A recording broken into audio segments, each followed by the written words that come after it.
Bismillah, assalamualaikum warahmatullahi wabarakatuh. Alhamdulillah, salatu wassalamu ala rasulillah wa ala alihi wa sahbihi wa sallama taslima. Dan kita lanjutkan kajian kita dari kitab Aqidatu Ahli Sunnah wal Jamaah. Akidah yang membedakan dengan akidah sesat seperti akidah Khawarij, Qadariyah, Jahmiyah, Rawafid. Jadi buku ini berisikan apa? Akidah Ahli Sunnah wal Jamaah. Jika ada satu poin yang diselisih oleh kelompok-kelompok, apakah yang di zaman sahabat ataukah yang ada di saat ini, maka berarti apa? Mereka bukan Ahli Sunnah wal Jamaah. Karena ini adalah usul. Nah, sekarang kita masuk di poin yang ke-6. Nah, baca Abdul Bikar.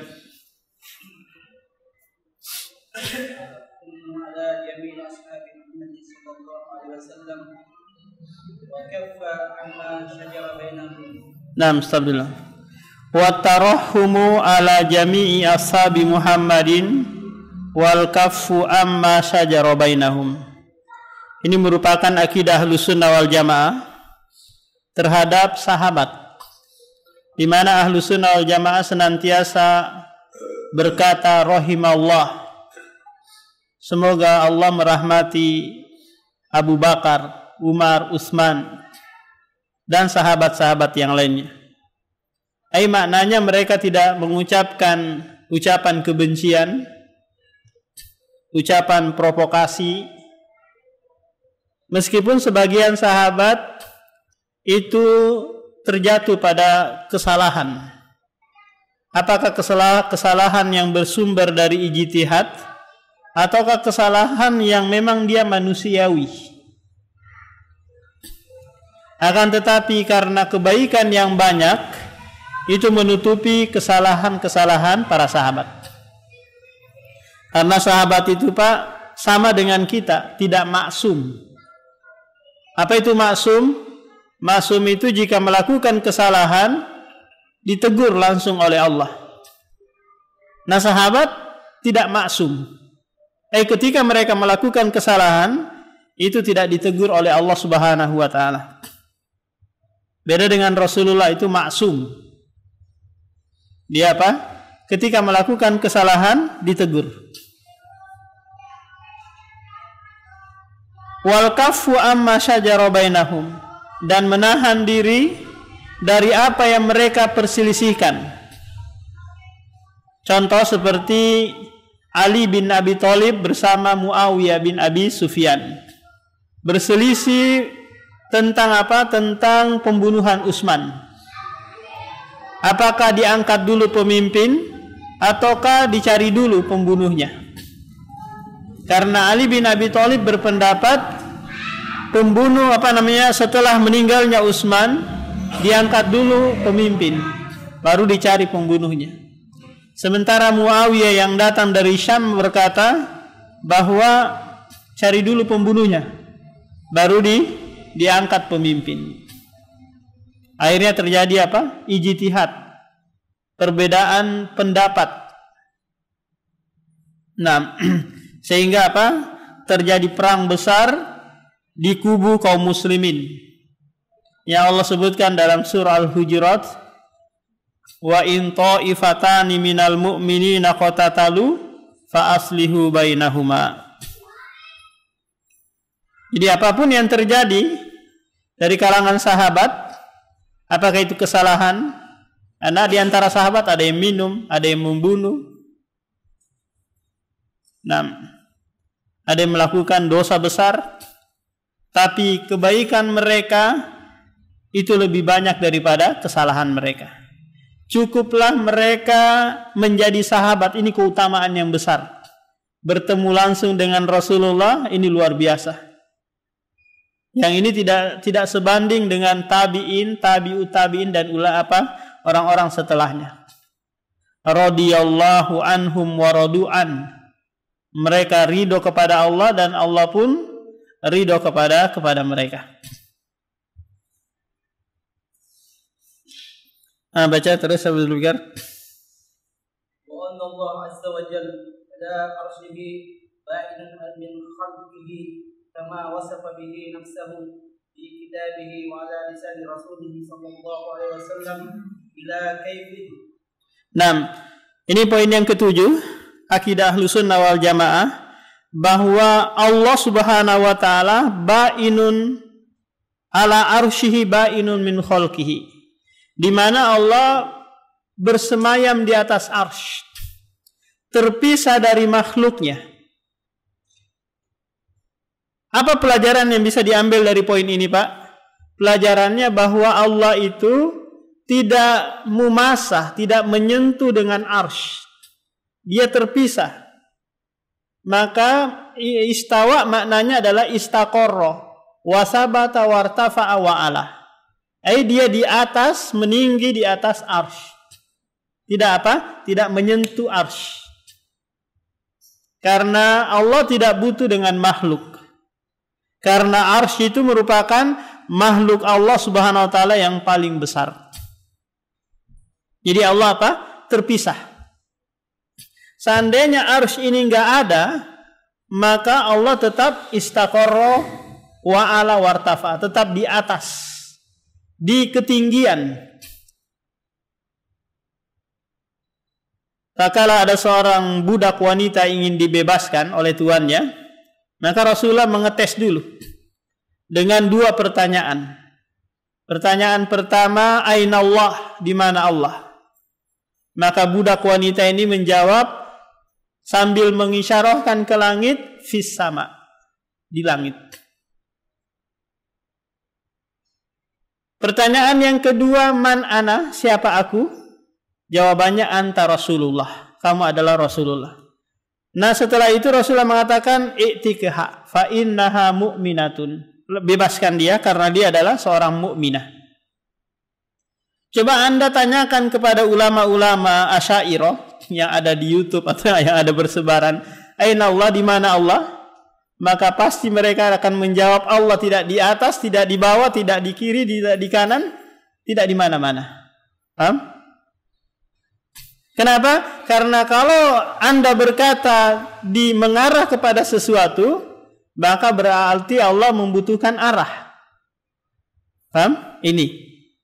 Kalau Anda menunjuk Allah di atas, berarti Allah butuh arah, butuh jihad. Padahal ini adalah akidah menyimpang yang sama halnya Allah itu tidak ada. Allah tidak ada. Bayangkan Pak, kalau sesuatu itu dikatakan bahwa tidak di atas, tidak di bawah, tidak di kiri, tidak di kanan, paham? Tidak di depan, tidak di belakang, lantas di mana? Paham? Allah itu fil ulu, di atas ketinggian. Nah, jadi Allah Subhanahu wa taala ba'inun min khalqihi. Ini kata ba'in maknanya adalah terpisah. Terpisah dari makhluknya, di mana Allah Subhanahu wa taala berada di atas ketinggian yang di atas Allah tidak ada lagi sesuatu. Tidak ada lagi sesuatu. Istilah orang apa? Di atas langit masih ada langit. Ya kan? Di atas langit masih ada langit, sampai langit ketujuh, di atas langit ketujuh ada air, di atas air ada kursi, di atas kursi ada lagi air, di atas air ada arsy, di atas arsy ada Allah. Di atas Allah enggak ada sesuatu. Paham? Enggak ada planet, enggak ada makhluk, enggak ada langit. Inilah yang dimaksud oleh firman Allah, huwal awwal wal akhir wal zahir wal batin. Dia maha zahir, laisa fawqahu syai'. Tidak ada sesuatu di atasnya.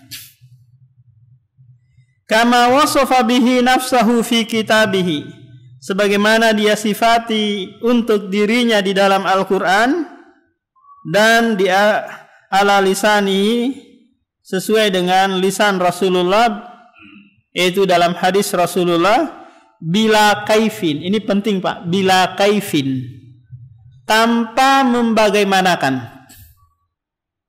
Tanpa membagaimanakan. Sebagaimana ada seorang jamaah bertanya kepada Imam Malik, kaifa istiwa?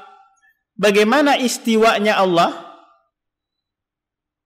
Maka kata Imam Malik, al-istiwa ma'lum. Istiwa itu telah diketahui secara bahasa Arab. Wal kaiful majhul, kaifiyatnya majhul. Tidak diketahui bagaimana istiwanya Allah. Was-su'alu anhu bid'ah, dan bertanya tentangnya ini adalah perkara bid'ah.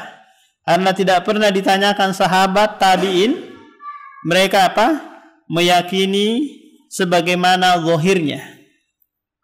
Summastawa alal arsh. Dan ini ada 7 ayat di dalam Al-Quran yang menjelaskan ini. Ar-Rahmanu alal arsy istawa. Summastawa alal arsh. Jadi kalau sekiranya di bahasa Indonesia itu diterjemahkan dengan bersemayam, maka kita lihat apa yang dimaksud dengan bersemayam. Kalau makna bersemayam itu mumasah, menyentuh dengan arsh, maka ini makna yang salah. Paham, Pak? Paham? Kalau sekiranya maknanya adalah di atas, bersemayam itu maknanya di atas, ini maknanya benar. Ini perlu kembali kepada KBHI ya, Kamus Besar Bahasa Indonesia. Bila kaifin, tanpa membagaimanakan. Jadi seluruh sifat-sifat Allah tidak bisa dibagaimanakan, Pak. Kenapa? Karena tidak terpenuhi syaratnya. Karena untuk membagaimanakan sesuatu harus terpenuhi salah satu dari 3 syarat. Syarat yang pertama, pernah melihat langsung. Syarat yang kedua, ada semisalnya. Syarat yang ketiga, ada yang menceritakan. Gambarannya seperti ini. Kalau saya tanya kepada antum, bagaimana bidadari tersebut? Bidadari di surga itu bagaimana? Maka antum pasti tidak bisa menjawab. Kenapa kira-kira, Pak? Anda tidak pernah melihat bidadari. Dan tidak ada yang sama dengan bidadari. Meskipun pramugari atau putri Indonesia nggak sama. Dan tidak ada yang pernah mengabarkan bentuk bidadari itu bagaimana. Sehingga kalau kita mau membagaimanakan, maka harus terpenuhi dulu salah satunya. Kalau kita pernah lihat langsung, bisa kita memperumpamakan, oh begini loh bidadari itu begini dan begitu. Enak. Kita mau membagaimanakan Allah, bagaimana sih Allah itu? Pertama, kita nggak pernah melihat Allah. Yang kedua, nggak ada yang semisal dengan Allah. Yang ketiga, nggak ada yang pernah menceritakan tentang kaifiat sifat Allah Subhanahu wa Ta'ala. Maka tidak boleh membagaimanakan. Karena membagaimanakan sesuatu akan melahirkan nanti apa yang terbayang di otak, Pak. Ada seorang guru pernah bercerita kepada saya, guru SD gitu ya. Ustadz, saya sebelum mengajar akidah katanya, saya tanya dulu kepada murid-murid saya, coba kalian gambarkan Allah di otak kalian. Gambarkan Allah di otak kalian. Benar ke pertanyaan saya ini, Ustadz? Maka jawabannya adalah tidak benar. Pertanyaannya sudah tidak benar, akan melahirkan jawaban juga yang tidak benar. Akhirnya anak-anak itu menjawab apa? Allah itu jenggotnya panjang, rambutnya putih, duduk di atas singgasana. Karena sesuatu yang pernah dia lihat, yang dia ceritakan kan. Nggak mungkin dia menceritakan tentang Allah dengan sebenar-benarnya, karena dia tidak pernah melihat. Paling dia menceritakan apa? Mungkin Son Goku yang pernah dia nonton, film Kerak Sakti yang dia pernah dia lihat. Itu yang dia ceritakan. Atau game-game yang dia pernah mainkan. Ini nggak pernah akan sampai pada hakikatnya. Jadi seluruh sifat Allah kita tidak boleh membagaimanakan. Apa maksudnya itu membagaimanakan? Maksudnya bertanya kaifah. Itu namanya apa? Membagaimanakan. Kaifa istiwa'uhu, kaifa ghadabuhu, kaifa dan seterusnya. Ini nggak boleh. Baca Pak Imam. Ahata. Nah, ahata bikulli syai'in ilma. Nah, ilman ini dalam ilmu bahasa Arab atau nahwu gitu, dia adalah tamyiz muhawwal anil fa'il. Perombakan dari fa'il, tamyiz yang dirombak dari fa'il. Asalnya adalah ahata ilmuhu bikulli syai'. Ilmunya meliputi segala sesuatu. Ilmunya meliputi segala sesuatu. Sebagaimana disebutkan di akhir surah At-Talaq. Allahul ladzi khalaqa sab'a samawati wa minal ardi mislahunna yatanazzalul amru bainahunna lita'lamu annallaha ala kulli syai'in qadir wa annallaha qad ahata bikulli syai'in ilma. Ilmu Allah meliputi segala sesuatu. Ini merupakan sifat ilmu yang sempurna, yang dia lam yusbak bijahlin wala yalhaquhu nisyan. Tidak didahului dengan kebodohan dan tidak dibarengi dengan lupa. Beda dengan sifat lupa, sifat ilmu yang kita miliki, Pak. Kita lahir dalam keadaan bodoh, tidak belajar maka makin bodoh. Nah, ketika nanti belajar sedikit, punya ilmu, terangkat kebodohan, setelah berlalu beberapa hari itu nggak dimurojaah, lupa lagi pelajarannya. Paham? Ini sifat ilmu yang kita miliki. Kita punya ilmu, tapi ilmu kita ilmu yang nakis. Karena sebelumnya kita tidak tahu, setelah tahu, itu pun kalau nggak dimurojaah, hilang, lupa. Nggak ada ilmu yang senantiasa lengket pada diri kita. Dia sifat arid, yang dia kadang datang, kadang pergi. Beda dengan sifat ilmu Allah. Ilmu Allah senantiasa ada, azaliyun, sejak dahulu dan yang akan datang. Terus baca Pak Imam.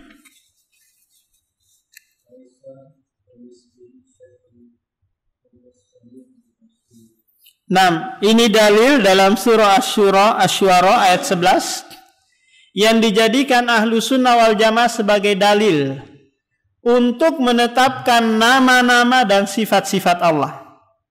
Sekaligus juga dipakai dalil oleh musyabbihah dan mu'attilah. Orang-orang yang menyerupakan dan mengingkari nama-nama Allah.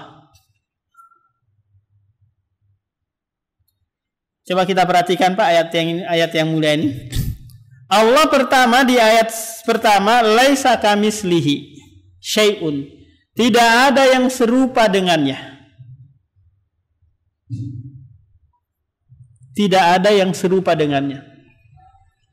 Yang Allah nafikan di sini, tiadakan di sini, perhatikan ini, Allah menafikan di sini adalah misliyah. Misliyah itu adalah tasbihu min kulli wujuh. Serupa dari berbagai sisi. Plek. Ini yang dinafikan oleh Allah. Mafhumnya syibhun masih ada. Wajah Bapak dengan wajah Allah ada samanya? Ada. Sama-sama menghadap ke depan. Paham? Bapak punya ilmu, Allah juga punya ilmu. Sama-sama punya ilmu. Paham? Kita punya sifat pendengaran, penglihatan, sama-sama punya. Cuma plek sama ini yang nggak ada. Paham? Kita punya tangan, Allah juga punya tangan. Kita punya kaki, Allah juga punya kaki. Cuma yang enggak ada apa? Plek samanya. Mbak? Jadi ini yang dinafikan oleh Allah. Kesamaan secara mutlak. Serupa dari berbagai sisi. Paham? Kita punya pendengaran? Iya. Kita punya penglihatan? Iya. Dan itu disebutkan oleh Allah dalam surah Al-Insan. Hal ata alal insani hinum minad dahri lam yakum syai'am madhkura. Inna khalaqanal insana min nutfatin amsyajin faja'alnahu sami'an basira. Kami jadikan manusia itu sami, mendengar dan melihat. Jadi apa? Ada sisi kesamaan. Makanya di ayat setelahnya Allah menyebutkan wa huwas samiul basir, dan dia maha mendengar dan maha melihat. Kenapa sih dua sifat ini yang didatangkan oleh Allah? Dikarenakan Pak, dua sifat ini dimiliki juga oleh manusia. Dimiliki oleh manusia. Cuma pendengaran manusia dan penglihatannya tidak sama dengan pendengaran Allah dan penglihatan Allah. Coba bayangkan Pak, kalau pendengaran kita sama dengan pendengaran Allah, penglihatan kita sama dengan penglihatan Allah, betapa stresnya hidup kita. Coba bayangkan Pak, Bapak mau tidur, dengar suara orang ribut di Pandansari, dengar suara orang yang ribut di Tanah Abang sana, orang yang lagi joget-joget di bar-bar sana Bapak dengar, stresnya minta ampun kan? Karena pasti Bapak dengar kalau sama dengan pendengarannya Allah. Gak mungkin kan? Alhamdulillah pendengaran kita terbatas jarak. Kita dari jarak-jarak 5 meter saja, kalau Bapak gak teriak, saya gak bisa dengar. Paling saya akan berkata, coba kerasin suaranya dikit. Saya nggak dengar. Apalagi ada 2 atau 3 orang yang sedang ngomong bersamaan. Saya nggak bisa nih, yang mana nih ya, yang saya mau dengar ini. Karena pendengaran saya terbatas. Demikian juga Pak, betapa stresnya kita kalau pandangan kita ini sempurna seperti pandangan Allah. Baru kita mau keluar dari pintu masjid, lihat lagi ada jin bergentayangan di luar sana. Ada tuyul, ada apa macam-macam berkeliaran. Terus jalan lagi dikit, lewat kamar mandi orang, ada lihat lagi perempuan sedang mandi telanjang. Betapa stresnya kita kan Pak. Gak bisa tidur kita. Tembus apa-apa yang dilakukan oleh orang-orang yang di Amerika sana, Eropa sana, kelihatan. Kalau penglihatan kita seperti Allah. Tapi alhamdulillah penglihatan kita terbatas. Jarak-jarak berapa meter gitu sudah mulai rabun-rabun. Ini adalah nikmat yang Allah berikan. Wa huwas samiul basir, dan dia maha mendengar dan maha melihat. Di ayat yang pertama nafyun, di ayat yang kedua isbatun. Bahwa ahlu sunnah wal jamaah tak kala berbicara tentang nama dan sifat Allah meliputi 2 hal ini, nafyun wal isbat, menafikan dan menetapkan. Menafikan segala yang kurang dan nakis bagi Allah, dan menetapkan apa yang Allah tetapkan. Apa yang Allah tetapkan untuk dirinya dan Rasulullah tetapkan di dalam hadisnya. Nah, orang-orang Mu'attilah, orang-orang yang menafikan sifat Allah dari kalangan Jahmiyah dan Mu'tazilah, dengan demikian juga Asy'ariyah, berdalil dengan separuh ayat ini. Allah itu tidak punya sifat marah, laisa kamislihi. Allah itu tidak punya sifat mencintai, laisa kamislihi. Kan? Karena mereka tasbih dulu. menyerupakan dulu dengan manusia, baru mereka apa? Nafikan. Paham Pak? Jadi tak kala kita sebagai ahlu sunnah mengatakan Allah itu punya sifat marah, Allah itu punya sifat datang, sifat tangan, sifat wajah, mereka berkata enggak ada. Laisa kamislihi, tidak ada yang serupa dengan Allah. Karena memang di otak mereka kalau menetapkan sesuatu berarti sama dengan menyamakan dengan makhluk. Paham ini? Menetapkan sesuatu sama dengan menyamakan dengan makhluk. Sehingga mereka berdalil dengan potongan ayat laisa kamislihi. Sementara ahlu sunnah menetapkan secara keseluruhan laisa kamislihi syai'un wa huwas samiul basir. Lanjut Pak Imam.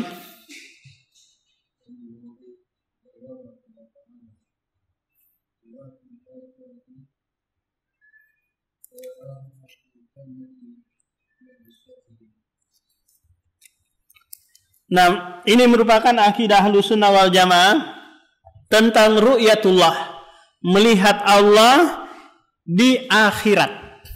Ini Pak. Ini Allah Subhanahu wa taala dilihat di akhirat. Ini pegang poinnya di sini. Di akhirat. Berarti tidak dilihat di dunia.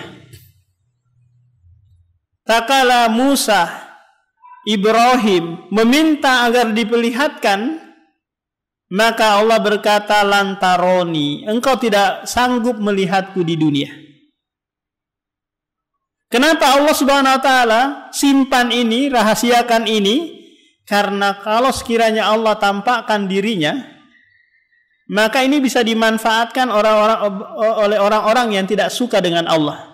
Buat karikatur, buat foto, sempat-sempatnya di foto Allah kalau muncul gitu, baru digambar-gambar kayak ada tanduk-tanduk setannya, macam-macam. Tapi ini merupakan kenikmatan yang tertinggi, melihat wajah Allah ini di akhirat nanti. Dan ini ada dua tempat melihatnya. Pertama di dalam surga, yang kedua di padang mahsyar. Bukankah di padang mahsyar itu berkumpul seluruh manusia kan?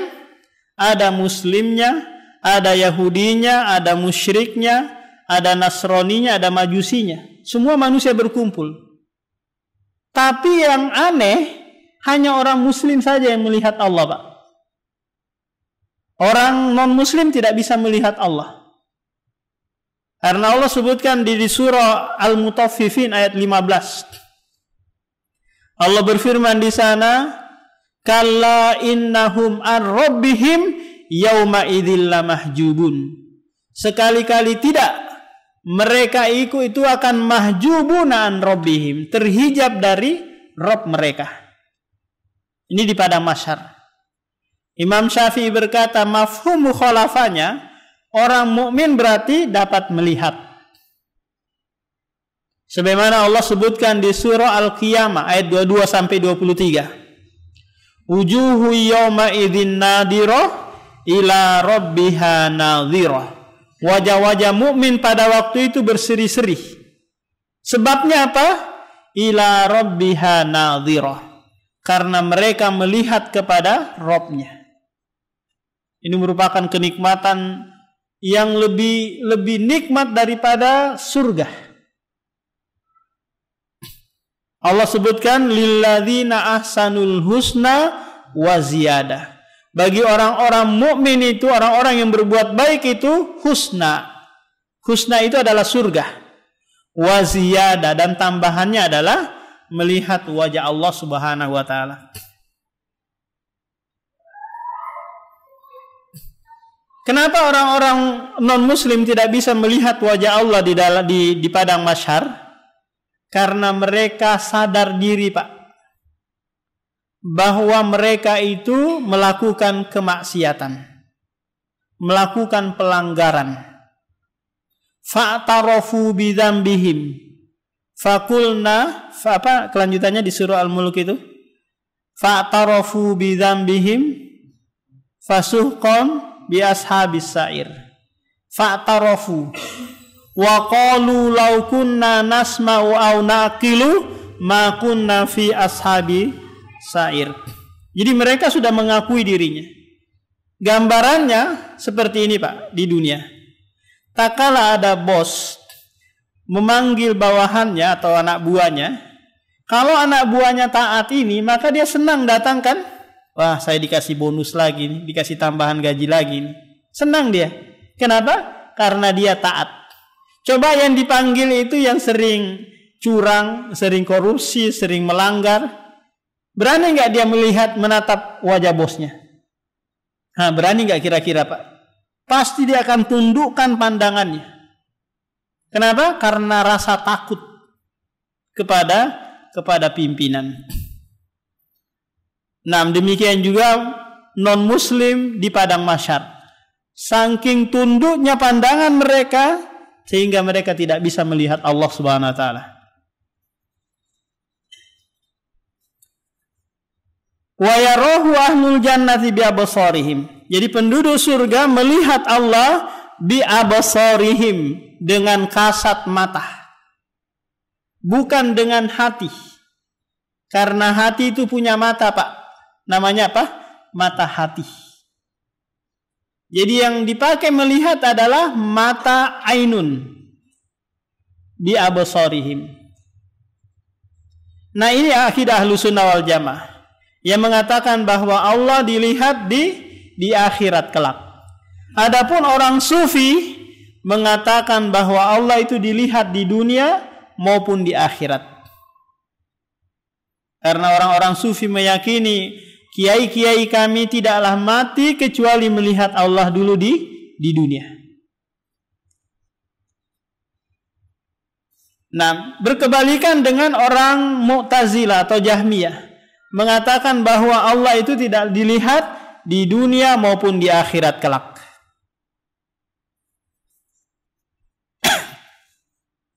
Baca hidayat.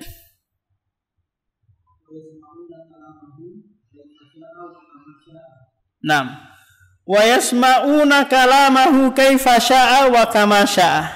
Dan mereka mendengar kalamahu, ucapan Allah, sebagaimana dia kehendaki dan bagaimana dia kehendaki. Ucapan itu Pak tidaklah disebut dengan ucapan kecuali terdiri dari dua hal. Yang pertama ada lafaz, yang kedua memiliki makna. Paham? Ini ucapan. Kalau sekiranya hanya mengeluarkan lafaz tapi tidak ada maknanya, ini namanya bahimah. Be. Oh. Ini ada suara kan? Ada suara. Tapi suara yang tidak mengandung makna, yang tidak dipahami oleh manusia. Apa ini? Paham? Suara tapi tidak memiliki makna. Kalau saya mengatakan seperti ini, pergi kok. Ini suara yang terkandung makna, sehingga orang yang disuruh itu tahu apa yang harus dilakukan. Paham? Nah, firman Allah itu terdiri dari dua hal ini. Ada lafadznya dan ada maknanya. Allah tegaskan di surah At-Takwir, innahu laqaulu rasulin karim. Sesungguhnya Al-Quran itu adalah qaulun, ucapan Allah Subhanahu wa taala yang dibawa oleh Rasul, yaitu Jibril alaihi salam.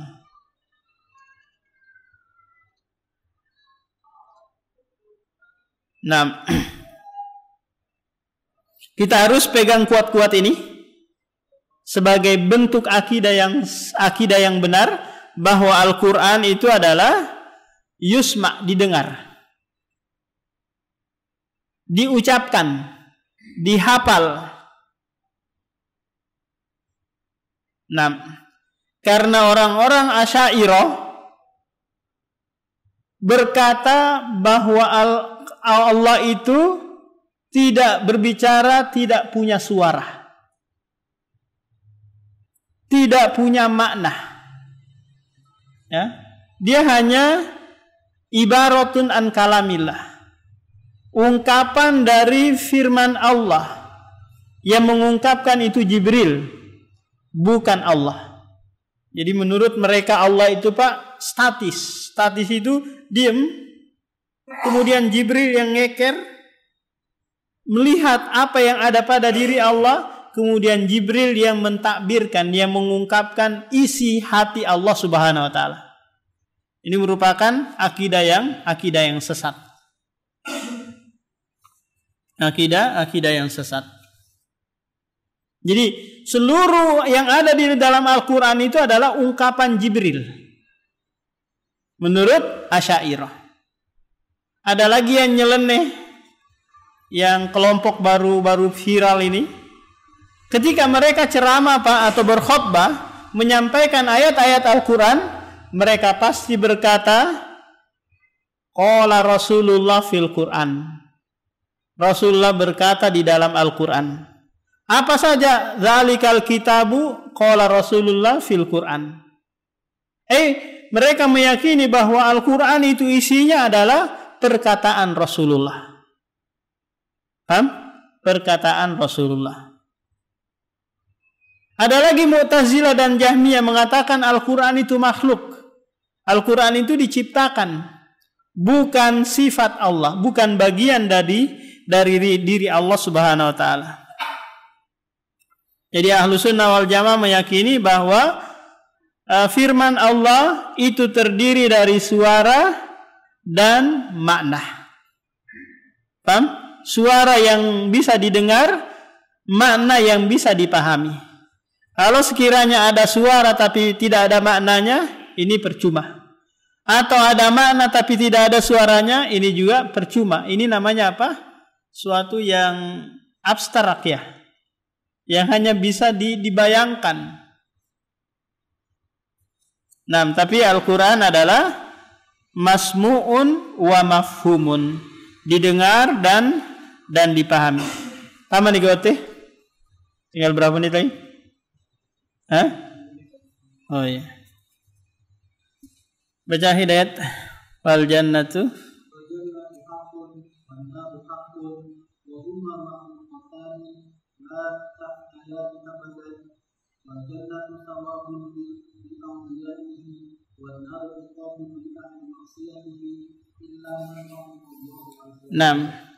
ini merupakan akidah Ahlussunnah wal Jamaah juga, yang mereka meyakini bahwa surga dan neraka itu hak, benar adanya. Dan kedua-duanya sudah ada. Sudah disiapkan oleh Allah Subhanahu wa taala. Buktinya apa? Tatkala Rasulullah Isra dan Mi'raj, Rasulullah menyempatkan singgah ke surga dan singgah ke neraka. Tujuannya apa ini? Tujuannya agar melahirkan bagi Rasulullah ainul haq. Ainul haq. Kebenaran yang dilihat oleh matanya sendiri. Bukan hanya informasi, tapi dia lihat secara kasat mata. Sehingga Rasulullah sering sekali berucap kepada sahabatnya, "Lau ta'lamuna ma a'lamu la dhahiktum qalila wa la bakaitum katsira." Seandainya kalian tahu sebagaimana yang aku ketahui, niscaya kalian akan banyak menangisnya dan sedikit tertawanya. Paham?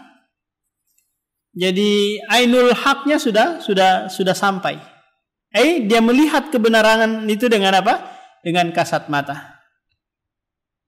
Alhaqumut takasur hatta zurtumul maqabir kalla saufa ta'lamun summa kalla saufa ta'lamun kalla law ta'lamuna ilmal yakin.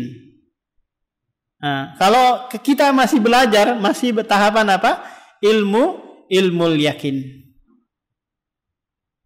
Kemudian kalau kita lihat langsung, kita sudah naik ke tingkatan ainul yakin. Kita sudah meyakini dengan sebenar-benarnya karena tadi melihat, baru sampai pada hakul yakin.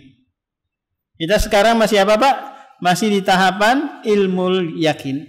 Kita pelajari kemudian kita yakini. Surga dan neraka masih kita sekedar apa? Hanya mengilmuinya dan meyakininya. Wa huma makhluqatani, dan keduanya adalah makhluk. Apa maknanya ini? Maknanya diciptakan oleh Allah. Diadakan oleh Allah Subhanahu wa taala. La yafniyani abada, keduanya tidak binasa. Keduanya tidak apa? Tidak binasa. Sebagaimana binasanya makhluk-makhluk yang lain. Tapi dia senantiasa ada. Senantiasa ada. Karena tak kala Allah Subhanahu wa taala menyembelih kematian dengan bentuk seekor kambing, maka berbahagialah penduduk surga dan menangislah penduduk neraka. Kenapa? Karena tidak ada kematian bagi keduanya. Mereka akan disiksa abadul abidin, selama-lamanya. Selama-lamanya. Fal jannatu sawabun li auliyaihi, maka surga itu adalah pahala bagi wali-walinya. Wali-wali Allah itu disebutkan dalam surah Yunus ayat 62. Ala inna awliya Allahi la khawfun alaihim wala hum yahzanun. Alladzina amanu wa kanu yattaqun. Lahumul busyra fil hayati dunya wa fil akhirah. La tabdila li kalimatillah, dzalika huwal fawzul azim. Ketahuilah, sesungguhnya wali-wali Allah la khaufun alaihim wala hum yahzanun. Mereka tidak takut sedikit pun dan tidak pula bersedih. Ternyata Pak, dua hal ini merupakan penghalang kebahagiaan seseorang. Dua hal ini penghalang kebahagiaan seseorang.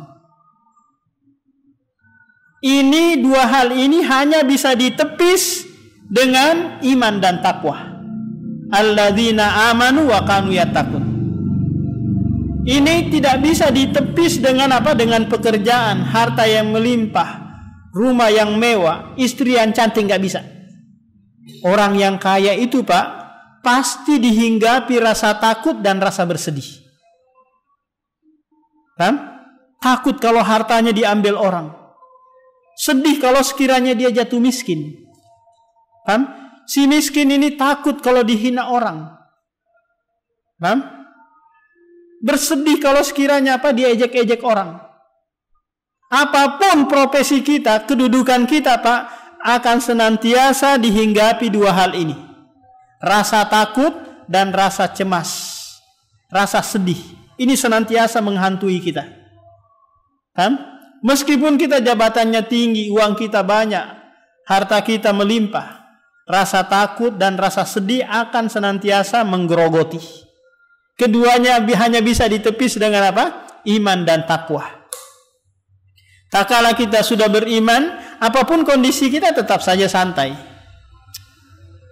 Bahwa harta ya sapa-sapa bawang, maksudnya dicari-cari saja, bisa datang bisa pergi. Paham? Jadi ini adalah wali-wali Allah Subhanahu wa taala yang sebenarnya.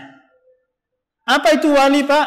Wali itu adalah mereka yang mendapatkan pertolongan di saat genting, di saat mereka sangat-sangat membutuhkan pertolongan. Nah, itu namanya wali. Bukan wali kota, bukan wali murid, bukan wali santri. Paham? Wali itu adalah mereka yang mendapatkan pertolongan. Nah, sesuai dengan kadar iman dan takwa, sesuai itulah pula kewalian yang diberikan kepadanya. Adapun orang-orang yang bisa terbang di air, bisa berjalan di atas air, terbang di udara, tidak panas ketika dimasukkan ke dalam api, ditusuk-tusuk badannya, kemudian tidak luka sedikit pun, maka ini adalah wali syaitan. Kenapa? Karena mereka sebelum melakukan interaksi itu mereka baca-baca dulu, jampi-jampi dulu. Makanya orang-orang Dayak itu kemana-mana kalau mau perang bawa apa namanya itu? Kalung-kalung, tanduk-tanduk babinya, apanya macam-macam dia bawa. Karena ini adalah yang menyebabkan dia bisa kebal, tidak dimakan senjata. Demikian. Ada yang bertanyakan, Pak? Tentang hal-hal yang kita sampaikan tadi.